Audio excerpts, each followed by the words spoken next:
भगवान बुद्ध ने बताया है, मनुष्य को अपनी तकदीर पर नहीं रोना चाहिए, अपने आप में ऐसा जुनून पैदा करना चाहिए, मुश्किल से मुश्किल काम पूरा हो जाए। आज ऐसी कहानी है दो भाइयों की। आइए शुरू करते हैं। एक गांव में दो भाई रहते थे। बड़ा भाई बहुत अमीर था और छोटा भाई बहुत गरीब। बड़े भाई के घर में सभी प्रकार की सुविधाएं और धन दौलत सब थी, परंतु छोटे भाई के पास खाने के लिए चावल तक नहीं था। बड़े भाई का जीवन बहुत ही सुंदर तरीके से गुजर रहा था, परंतु छोटा भाई बहुत ही दुख कष्ट सहकर अपना गुजारा कर रहा था। दीपावली का त्योहार आया। बड़ा भाई अपने परिवार के साथ खंडुशियां मना रहा था, तो दूसरी तरफ छोटे भाई के घर में खाने तक को कुछ नहीं था। छोटे भाई के बच्चे भूख के मारे रो रहे थे।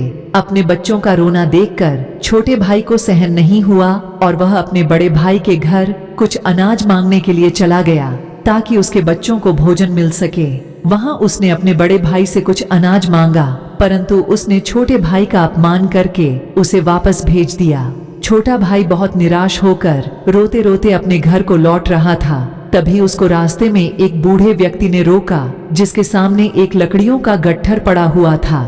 उसने छोटे भाई को सवाल पूछो, बेटा तुम क्यों रो रहे हो? तभी उस छोटे भाई ने अपने बड़े भाई के दुर्व्यवहार के बारे में सब कुछ बताया। तभी उस बूढ़े व्यक्ति ने छोटे भाई को कहा, अगर तुम मेरा यहाँ लकड़ियों का गट्ठर मेरे घर तक पहुँचा दोगे तो मैं तुम्हें एक ऐसा रास्ता बताऊंगा जिससे कि तुम बहुत अमीर बन जाओगे। छोटा भाई मान गया और उसने लकड़ियों का गट्ठर उठाया और उसे लेकर बूढ़े व्यक्ति के घर पर पहुँचा दिया। पहुँचाने के बाद उस बूढ़े व्यक्ति ने उसे एक मालपुआ दिया और कहा, तुम पास के जंगल में पश्चिमी दिशा में जाओ, वहां तुमको एक गुफा दिखेगा।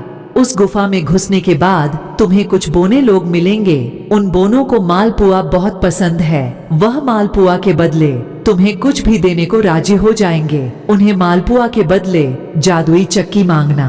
गरीब भाई ने उस बूढ़े की बात को माना और वह उस गुफा में पहुंचा। वहां उस गरीब भाई ने 3 बोने व्यक्तियों को देखा। उनमें से एक बोने ने उस गरीब भाई को कहा, मैं तुम्हें इस मालपुआ के बदले कुछ भी दे सकता हूँ। तभी उसने जादुई चक्की को उस बोने व्यक्ति से मांगा। जादुई चक्की को देते समय उस बोने व्यक्ति ने कहा, यह जादुई चक्की है, तुम्हें जो भी चाहिए तुम इससे मांग सकते हो। जब भी तुम्हें किसी चीज की जरूरत हो तो चक्की को घुमाना और मांग लेना। जब भी तुम चक्की को बंद करना चाहो उसके ऊपर एक लाल कपड़ा डाल देना, चक्की बंद हो जाएगी। बोने की बात सुनने के बाद वह गरीब भाई अपने घर लौट आया। घर पहुंचने के बाद उस गरीब भाई ने चक्की घुमाते हुए सबसे पहले कहा, चक्की चक्की चावल दे। तभी चक्की ने जादू से ढेर सारा चावल उनके सामने निकाल कर डाल दिया। उसके बाद उसने चक्की से दाल निकाला। गरीब भाई के परिवार ने उस दिन पेट भर के खाना खाया और सब सो गए। बचे खुचे चावल, दाल और अन्य अनाज को लेकर गरीब भाई सवेरे बाजार में गया।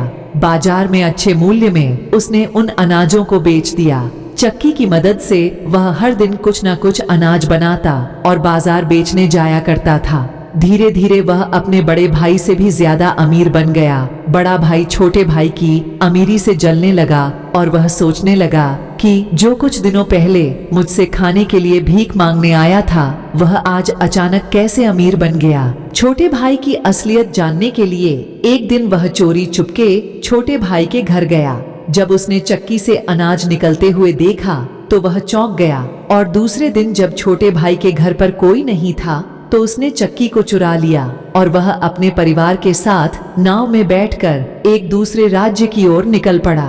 बड़े भाई की पत्नी बहुत चिंतित थी कि आखिर इस साधारण से चक्की में ऐसा क्या है कि मेरा पति पूरा घर बार छोड़कर इस चक्की को लेकर दूसरे देश जाने की सोच रहा है। नाव पर ही पत्नी ने उस चक्की के विषय में पूछा तो उसके पति ने चक्की के विषय में सब कुछ बताया और बड़े भाई की पत्नी बहुत चिंतित थी कि आखिर इस साधारण से चक्की में ऐसा क्या है कि मेरा पति पूरा घर बार छोड़कर इस चक्की को लेकर दूसरे देश जाने की सोच रहा है। नाव पर ही पत्नी ने उस चक्की के विषय में पूछा तो उसके पति ने चक्की के विषय में सब कुछ बताया और चक्की को उसी समय घुमा कर आदेश दिया, चक्की चक्की चावल बना।